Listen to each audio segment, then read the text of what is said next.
Here's the very first shot I took of an emperor penguin. Boom. The emperor penguins is perhaps the most amazing animal survival story.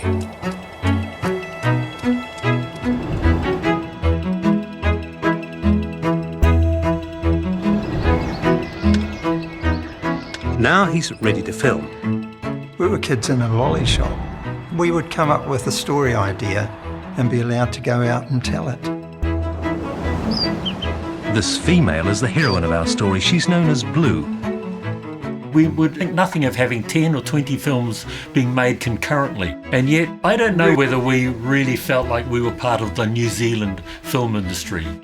The product leaving this building is as good as anything in the world.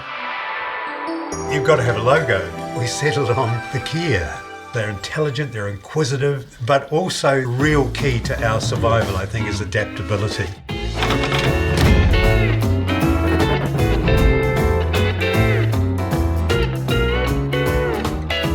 This was the original DNTV2 studios. You know where you're going? Yeah.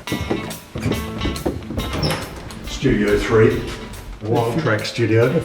I was a reporter for television news. I found these great stories about takahe and kakapo conservation that Rod was working on. My head of news let me go and film it.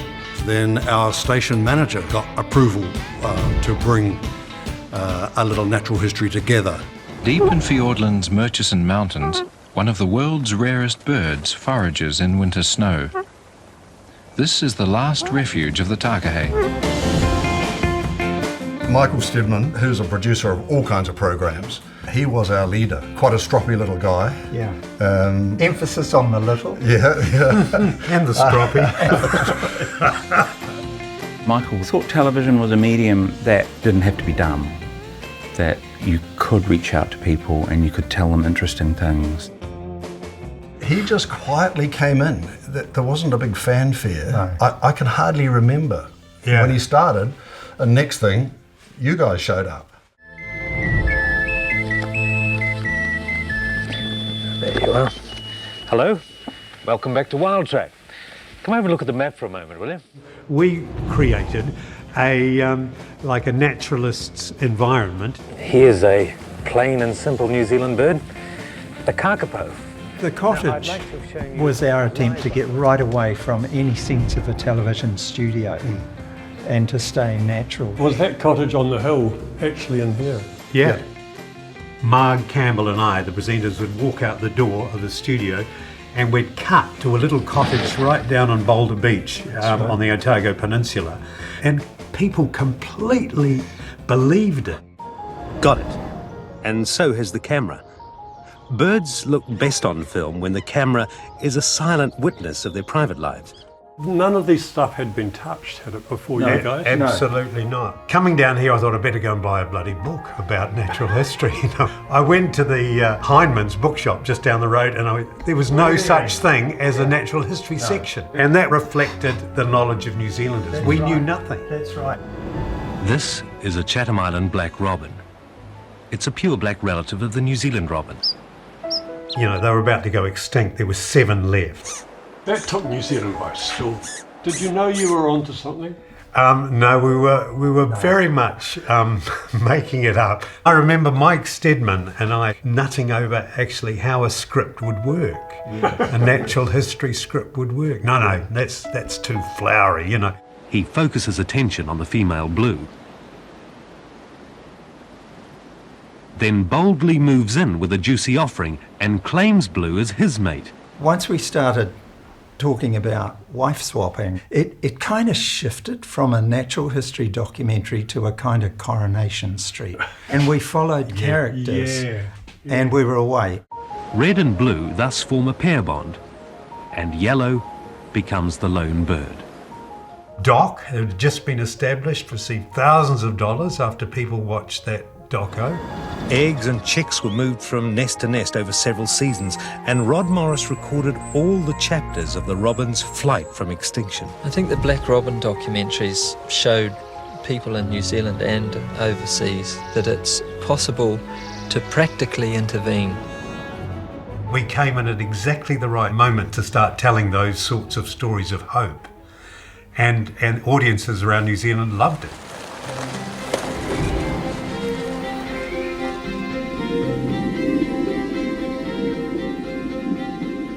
Television started to change, and Michael realised we were probably going to get it contracted first and then closed down very soon after it. He said, I'm going to have to get funding overseas. This was our first international marketing brochure for Wild South series. Then he went trudging around the world, forging relationships, first with Discovery Channel. I always remember him in Cannes saying, I was picking up business cards off the floor and out of waste baskets. We're here to visit hugely experienced producer, cameraman for NHNZ, Max Quinn. Max is a lovely guy, but he has a fatal flaw. He collects shit. Are you home, Max? Yes, I am. Hey. I noticed you've seen my penguin door knocker. Hey, absolutely. That was made for me by a guy at McMurdo Sound.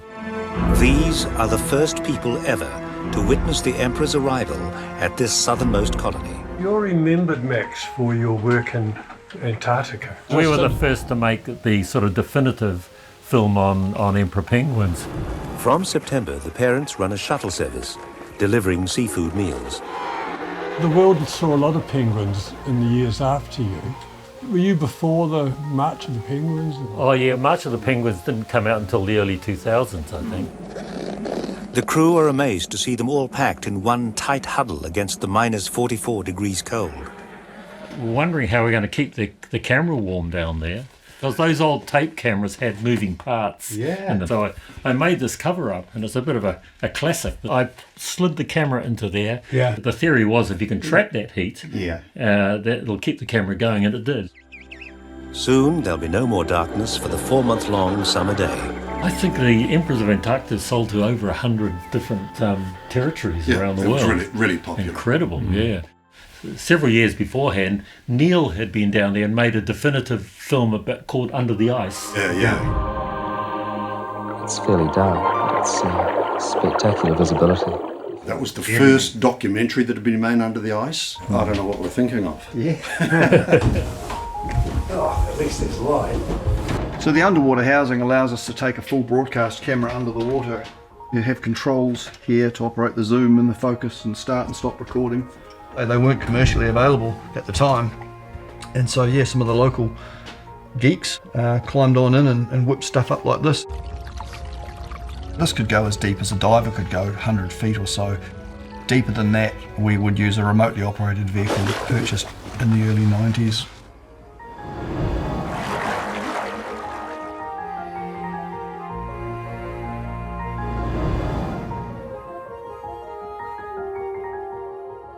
I can remember this double page in the Listener where TVNZ, when we were part of TVNZ, beautiful big scenic picture with maybe a keel or something in it saying Natural History New Zealand taking our stories to the world. They were so proud of us.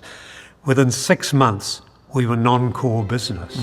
Michael always said that the options were shut us down now, put us out of our misery, or put us on the selling block. Yeah. And that was what happened. Along came Murdoch. He bought a bucket of money.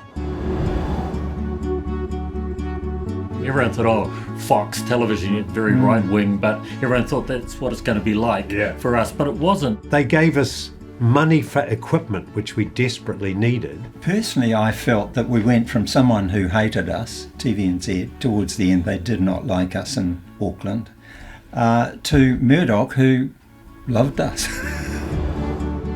Our main competitors were BBC, who had the money from a licence fee. We had to raise the money before a foot of film was shot.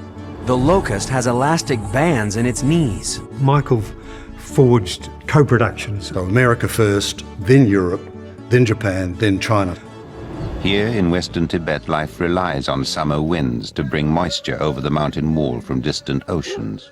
Murdoch was really keen on that because he'd been trying to get into China for a long time. And we were amenable to sort of learning what it was they saw as interesting in terms of stories from their own countries.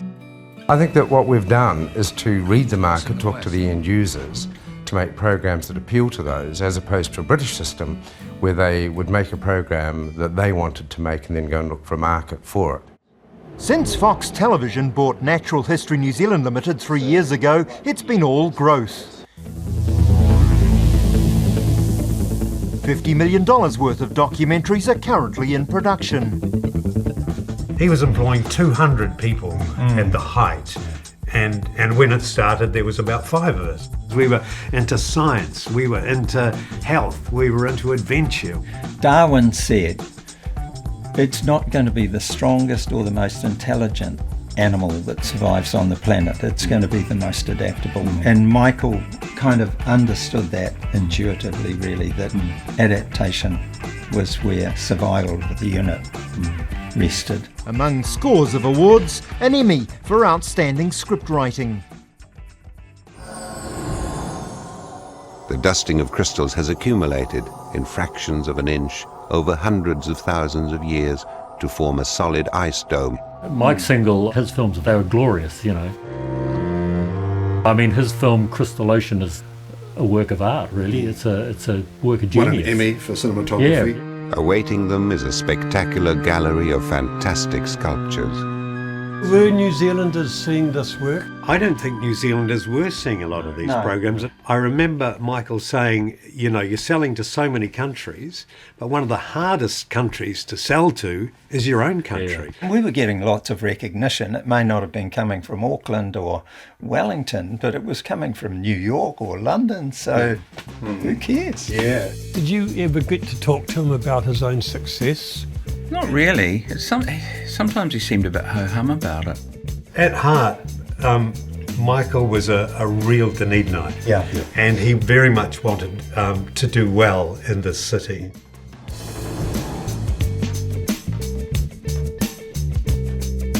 Michael was instrumental in starting science communication. Yeah. Graduates would become loggers and researchers with the Natural History New Zealand, you know, and go on to greater things.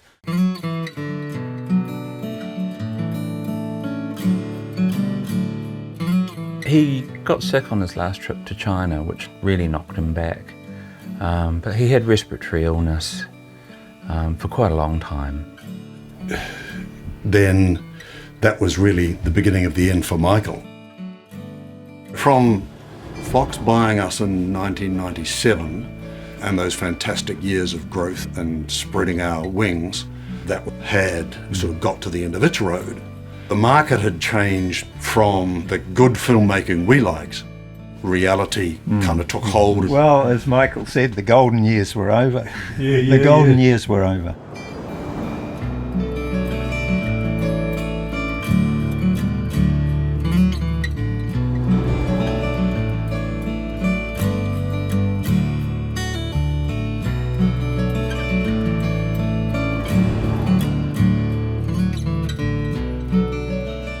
This is a little clip of Mike Stedman at your farewell, believe it or not. Yeah. So I thought it'd be quite nice because it sort of brings the dear old man back to life again. Look at this.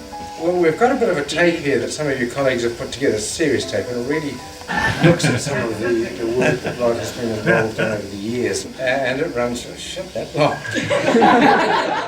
There he goes. You all loved him, didn't you? Yeah, I suppose we did. Little bastard.